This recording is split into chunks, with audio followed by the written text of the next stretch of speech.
Hi guys, Singy here from the Sanctum of the Soul, and welcome back to another unboxing and review video.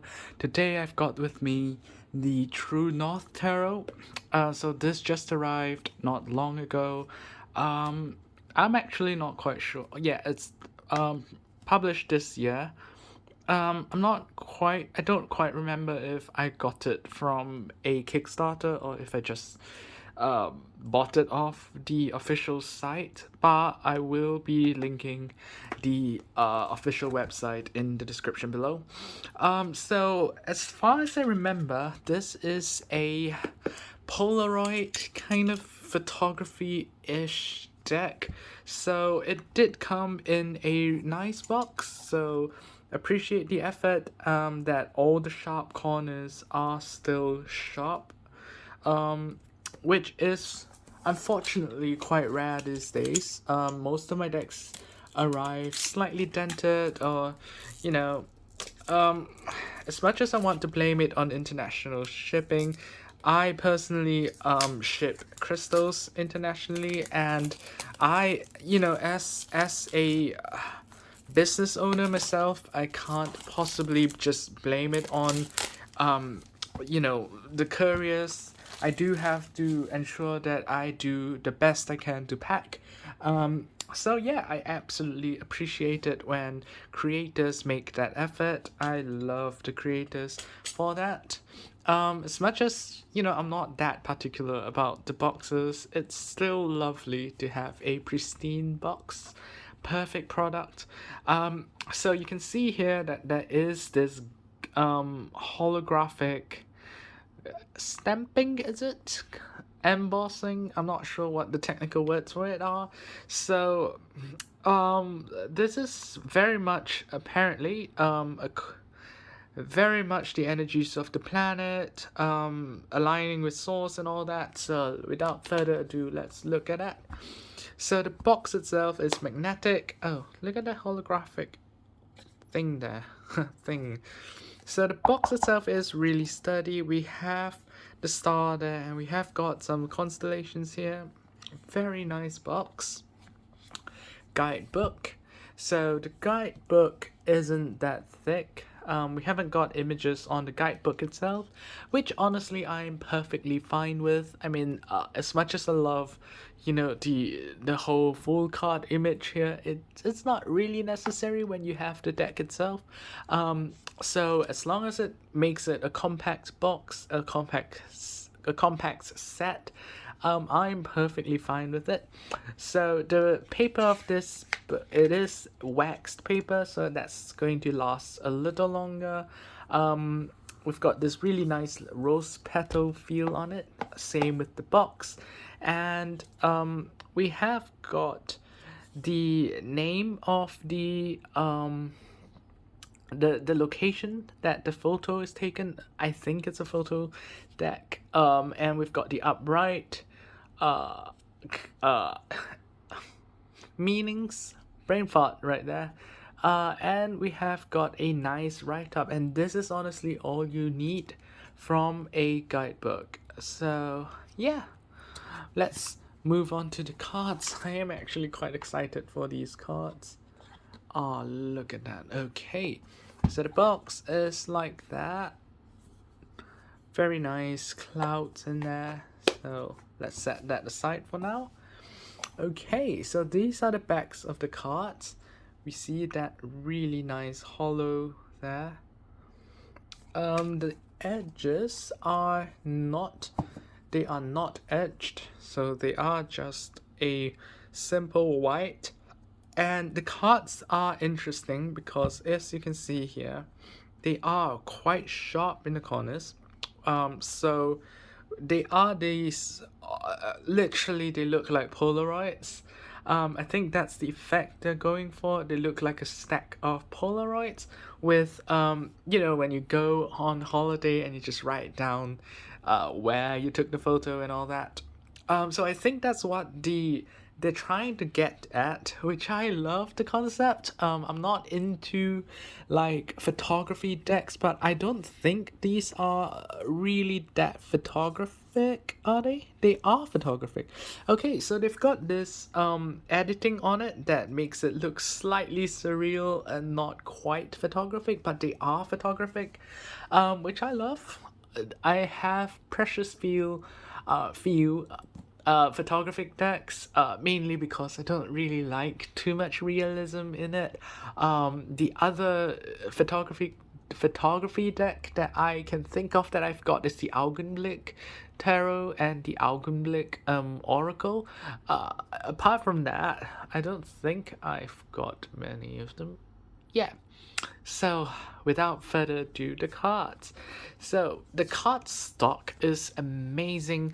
It's this really nice rose petal finish. Maybe not exactly rose petal, but we've got these really amazing hollow inlaid on the image. So that's a very nice image.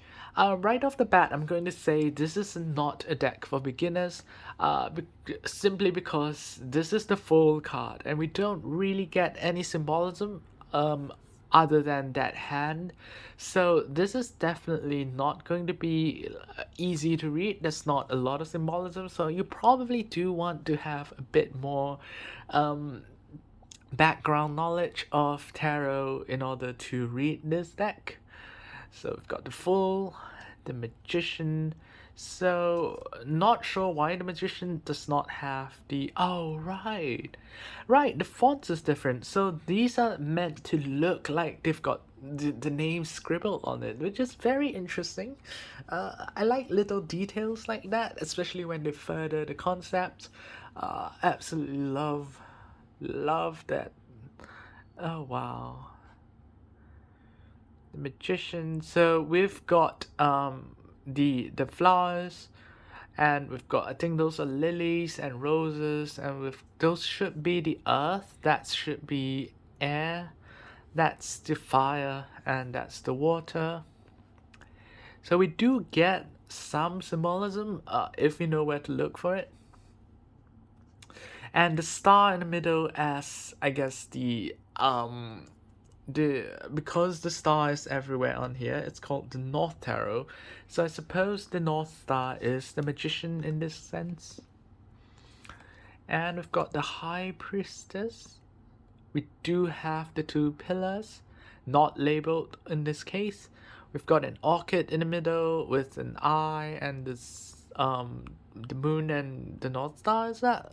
I don't think that's the sun. Although whenever I see the moon and a star like that, I think it's probably the planet Venus. But you know, very interesting. Oh, this card is amazing. Look at that. This is such an amazing card. Holy crap. Huh, I love this card. The Emperor. Immediately we've transitioned to more traditional archetypal masculine energy here. We've got the angular symbols. We've got the ram, the ankh as well, and that's in Japan, of course. And that looks like it's probably in like Bali or something like that. The Hierophant.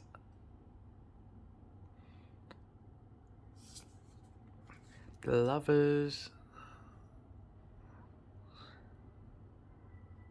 Very nice. I love that it's a hint of a face. It's implied. Your brain kind of fills in the details. Very, very interesting. The Chariot. That's an Egyptian kind of like Isis. Probably not Isis. Looks like looks more like the you know how the scarab ferries the sun across the sky. That's kind of what it reminds me of for some reason. We've got the yin and yang, of course. Very interesting. Justice. I think is that in Singapore? That looks like it's in Singapore. Justice. So I'm having a hard time kind of linking the meanings of the cards with the image. For example, Justice, have they got any kind of... Yeah, that's in Singapore. That's the Cloud Forest. Not the Cloud Forest, the Cloud Dome. So you don't really get why the location has been selected for a certain card. So it does kind of feel a little bit contrived. I'm not quite sure what the rationale is. But we do get the hollow part, so if you ignore the background, you can still read it. It's just I would like to have a bit more explanation on how the images were chosen. That would be great. And that's the Hermit.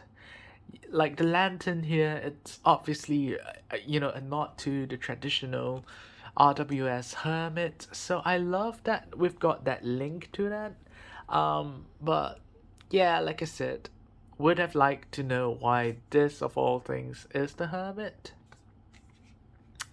I mean, I can sort of see it, but like Wheel of Fortune, is this the passing of the seasons? Is that what it is? Because I don't really know. It is a snowy mountaintop, but that's about it. Strength. The Hanged Man. That looks vaguely familiar. Probably because it looks like every other. Okay, so the Hanged Man is really cool. You've got the upside down palm tree, and you've got the more like greenhouses in the background. Greenhouse in the background. So that's an interesting imagery. So I can link it to the background. We've got death, and I think that's called the death head moth or something like that. Basically it's like a moth with a skull on it. It looks like a skull. Huh, that's interesting. Got Temperance.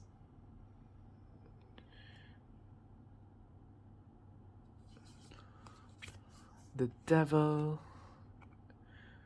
Of course, it's a Scorpio. We've got the Fire here as well. So it's like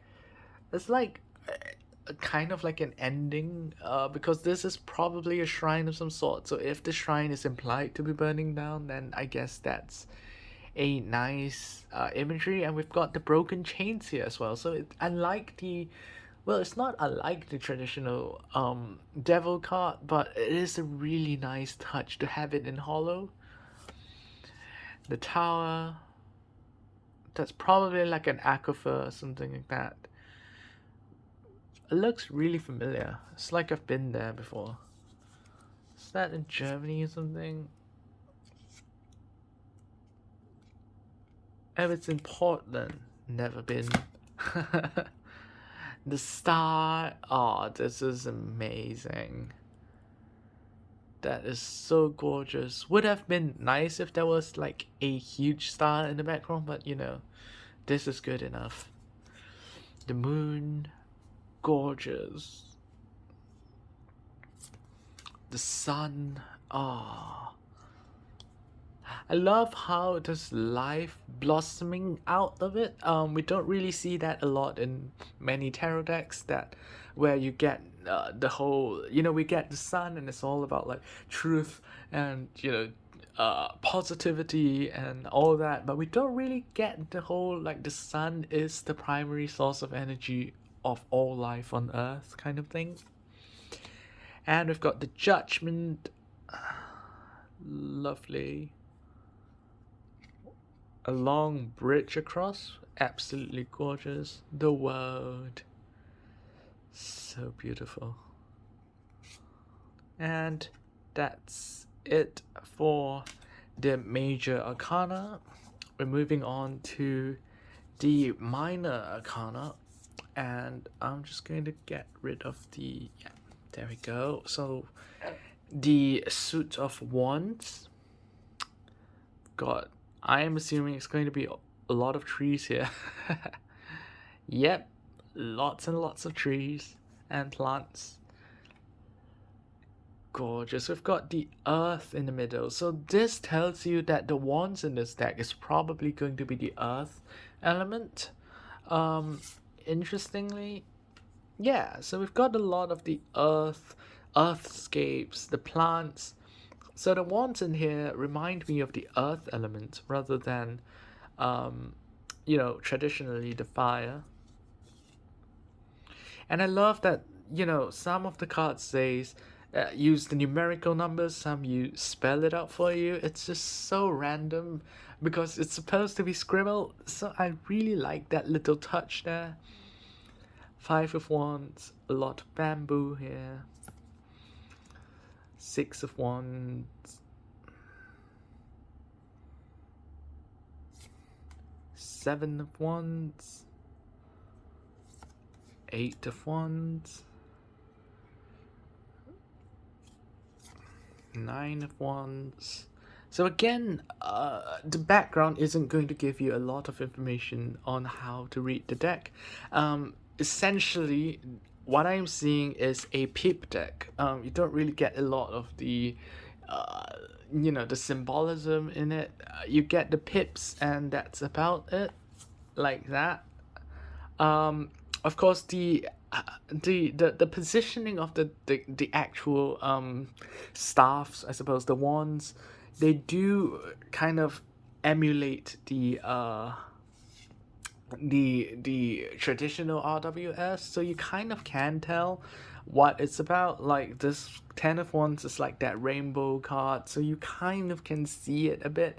I don't really want to keep relating the deck back to the RWS, especially when it's not explicitly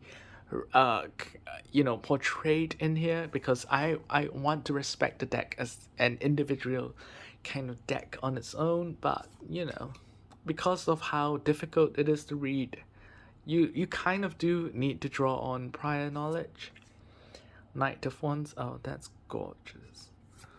Queen of Wands. So we've got the cherry blossoms, is that? Yeah. And the King of Wands. Okay, so it might actually still be fire element considering the dragon.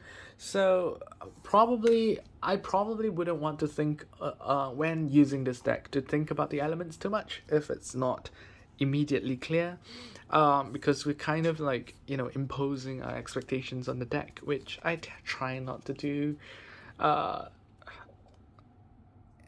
Ace of Cups, this is obviously going to be water.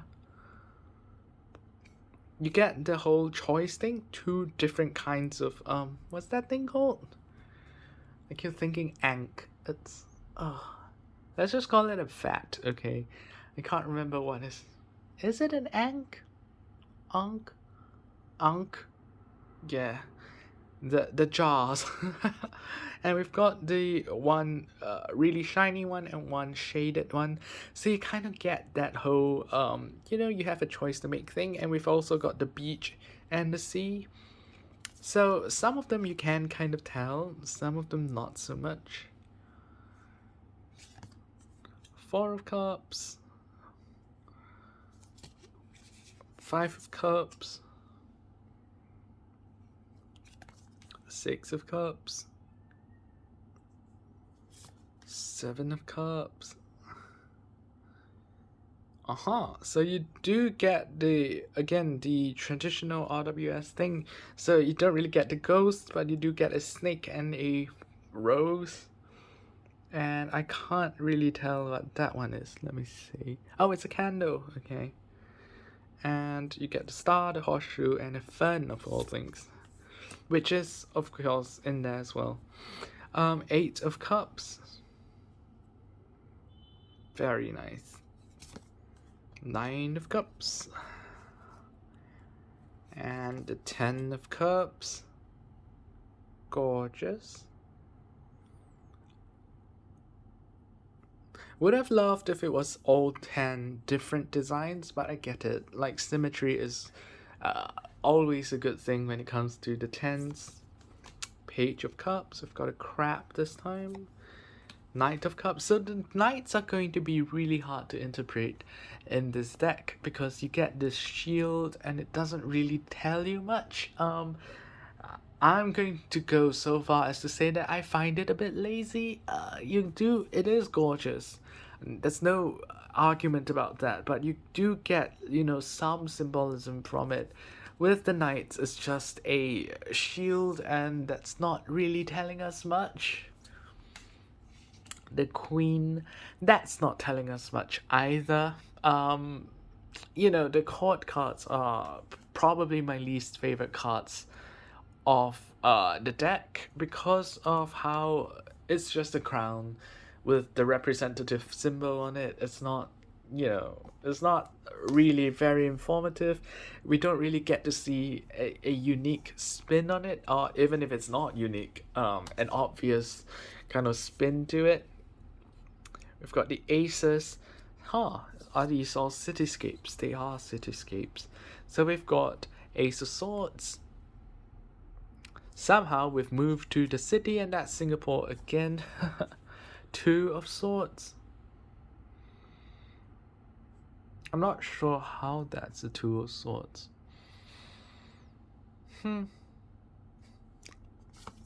Three of Swords. We've got the rain. So it's not as, visceral as a heart getting stabbed, but we do still get that whole gloomy energy kind of thing. And of course the gray, kind of grayscale, sepia kind of photo in the background. Interesting. Four Swords. Obviously, about rest, we've got a pillow there. I love it when you know what I mean. The court cards don't give you that kind of depth into, a simple pillow can tell you so much about it. It's about rest. It's about taking a break, and the court cards just don't do it for me. Is that Osaka? So one of the swords is obviously a bit different. So we do get that opposition kind of energy. We do get that there is opposition involved. There is some kind of conflict or tension in there. And of course we get this blurred kind of movement. It is like a van or something like that. So we get this whole movement, conflict, tension in the card. Six of Swords.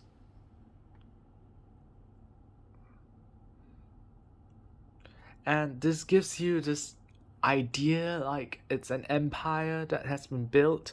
We get the kind of like a peak energy, like a mountain, a summit, I suppose. So you do get a lot of information from things like that. Eight of Swords, that's a cathedral of some sort. I was going to say it looks familiar, but most cathedrals do look the same. And we've got two of the swords tied together with I don't know what knot that is. So that's probably going to be symbolic or something. Very interesting.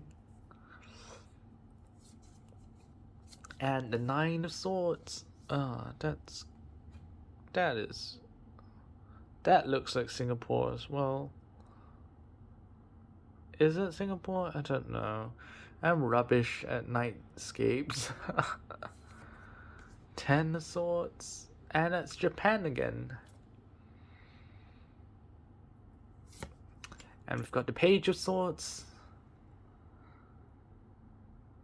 So, for the Ten of Swords, you get this kind of lots of cross swords. So that's not an image that I particularly like. Like Nine of Swords, you get this array here, so it's still, you can still kind of glean more than just this. This looks like a pip deck, so it's kind of like you do get some pip imagery, which tends to be more memory work than anything, and then you get very obvious ones like the pillow, very obvious meanings from it. So it's really up to your personal preference, but cards like that, of course you can get the symbols of the squirrel, but beyond that, that's not a lot of symbolism there. And again, the knight is quite hard to read. It's literally just a shield. It's not much to go on. And we've got the Queen of Swords. So we've kind of with architecture, you kind of know what it is. A cityscape by the sea. Probably something about letting your emotions and all that. So it's still not completely, sword energy. And then you get like a cathedral of some sort, some kind of tropical fountain thing. Um, so you kind of can guess a bit of the meaning from that, but again, like I said, that's not really telling you a lot. In terms of just being obvious with the meanings of the card. Okay, and we've got the last suit, and that's the coins. Huh. Okay.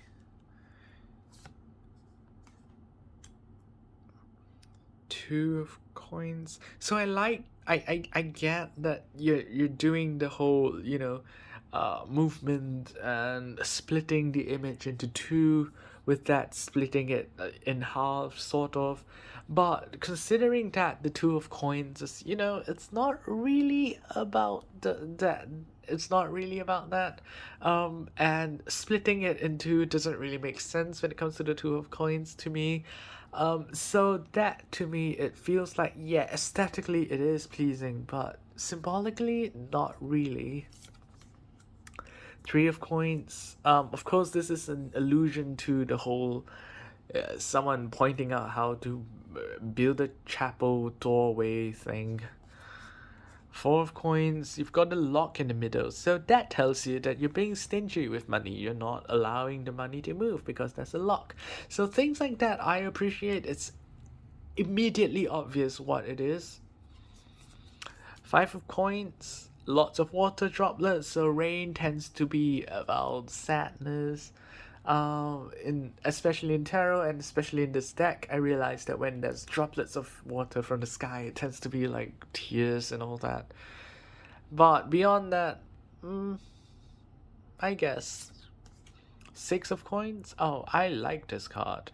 So you've got the some kind of leaves behind and a rose. So this is a really interesting, quite a beautiful image. We've got the seven. Oh, this is what I'm talking about. So you've got very, very obvious imagery. You've got the fruits of the tree. So obviously, there's fruition, there's harvest. There's also the whole idea of it feels like, you've got the reserves there, you've got the resources. And that tells you so much from just being like that. So I would have really liked it if every single card had that kind of, immediately you know what the card is, even without reading that is the seven of coins, you know what this means. And the eight of coins. Okay, so kind of you've got modernized tools, so you kind of do know that this means you have to go out and start creating your stuff. So yeah, that's fine. Okay, and the nine of coins. Okay, so I love that this nine of coins has that whole that whole energy of going upwards, going up. I love that imagery. Look at that. It has this whole directional energy to it. Ten of coins. Oh, this is gorgeous. Okay, this is a gorgeous card. Look at that. It's so satisfying. And again, we've got the whole, you've reached the summit of whatever journey you've been on. And in the coins, you do see a lot of that summit thing. You see a lot of mountains. Every single card has something to do with the mountains in the coins. So there's probably something that I missed before this page of coins. So the B to me symbolizes royalty. So okay. Knight of coins, again the hardest card to read in here. It's just the shield. Queen of coins and the king of coins. So we've got the grapes and all that, so that's very abundance energy. This one not so much. We do get the jewel though, so there is still kind of abundance to it. Yeah, so let me take a look at the other suits, see if I'm missing something. So the coins have all been like mountains and cliffs. The swords are obviously urban landscapes. We've got the cups, and the cups are all waterfalls. Yeah, so okay, so I've missed that. All the cups are waterfalls, and all the wands are flowers and plants. Yeah, all the wands are like mainly flowers and plants, and the major arcana. Major arcana is just a very yeah. Major arcana is quite varied. So let's try shuffling the deck. So I forgot to mention this, but while I was uh handling the cards, I realized that the sides of the cards are perfectly smooth. In a lot of decks that you see, you've got these like, kind of rough edges, but these cards have perfectly smooth edges. The problem is this edge is kind of sharp, so there is the whole like, use your hand cream. If not, you might get a paper cut from it.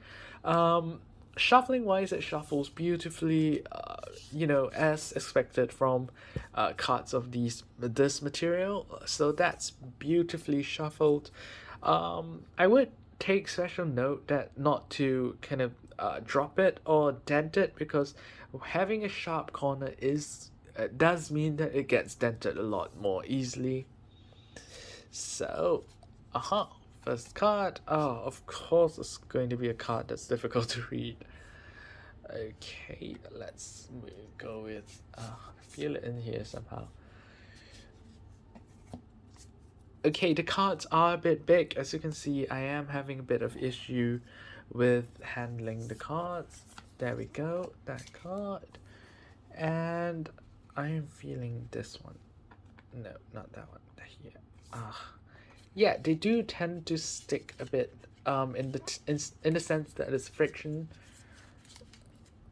Yeah, that one.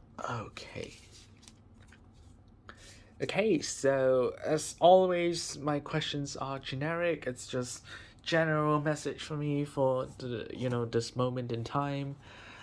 So we've got the Knight of Cups at the start, and then we've got the Queen of Cups, and we've got the Hanged Man. Okay, so currently I am in kind of a state where I am feeling quite lethargic, not very motivated at all. I just spent the past month doing crazy hectic work, and I kind of wanted to regain my energy before, moving on to another crazy month. Um, yeah, so it's about this. I'm not actually physically drained. It's more like I can't really bring myself to do it. But then again, if I don't do it, who's going to do it? I am the sole I am a one man show behind my business, so I do have to make myself do things, and I don't like that feeling of having to make myself do the work, because I do really genuinely enjoy the work. So I think the message here is sort of telling me that I am holding myself. I am holding myself hostage. This is some very much an emotional kind of state that I'm in, that I can break out of. Do they have any information on how to break out of it? That'd be interesting. The full start over. So yeah. So just take that first step and start again. So I have actually this is literally what I just did before doing this video. I went online and I ordered a whole bunch of new stock and all that, and made some plans for December, especially for Christmas and all that. So yeah, I think the cards are actually quite good to read as long as you kind of sense the energy of the cards rather than go too much into what each card means. I think as a general, like I read it like an oracle deck, like I saw it and I felt the energy, and I think that's the magic of this deck.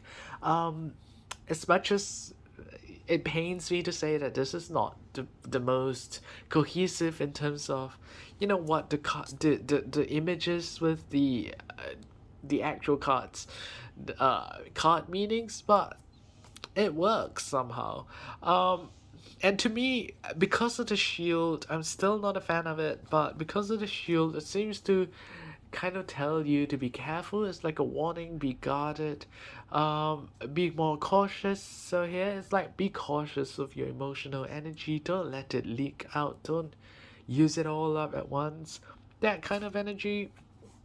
And then we've got the Queen of Cups, and that's like, let the energy flow downwards and collect all these grounded energy along the way while that's happening.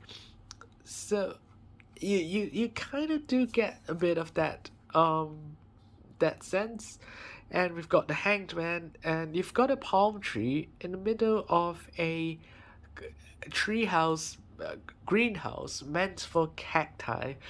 So that tells me that you're kind of in the wrong place right now. You're kind of in the wrong location. So even if you weren't hanging upside down, this is not the place to thrive.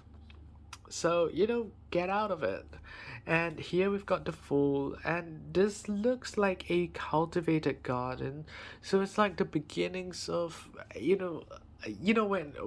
when horticulture and cultivation, it tells you that this used to be nature, and then it became not nature, and then we started anew with nature again. And the whole, this is a new thing. This is new life in kind of a man-made environment. So I am getting the hang of reading it, I think. But that's just how I personally would perceive the cards. This is, of course, subject to change while I get familiarized with the deck itself. Yeah, so that's going to be it for this video. Thank you so much for watching, and I hope this might have helped you make a decision on whether or not to buy this deck. It is relatively obscure in Singapore. I don't really know if it's that popular overseas. I have seen it in a few groups, Facebook groups, so I think it is relatively high profile in certain circles. And yeah, this isn't a deck for beginners at all. The guidebook is great though, so even if you are a beginner, you can refer to the guidebook. But if you are learning tarot, this is not a learner's deck. You don't really get a lot of the symbolism, so you don't get to practice that kind of thing. But if you are practicing your intuition, this might be the deck for you. And of course, if you like photography, if you like traveling, then these kind of have that whole adventure kind of energy. And of course, the card quality and the cards themselves are absolutely gorgeous, so that's that. So I do recommend it to anyone who thinks, anyone who wants to read with it. I do recommend it. It is a gorgeous deck. The quality is so good, and the images are beautiful. Just a bit hard to read. Yeah, so I will link the where to get the deck in the description below, and I will link my socials as well. So do give me a follow and hit the subscribe button if you want more contents like that. And have an amazing day ahead, and goodbye. Yeah, you can tell I'm starting to slur and sound drunken. I'm not drunk. I'm just going to bed. So yeah, bye. Thank you so much for watching again.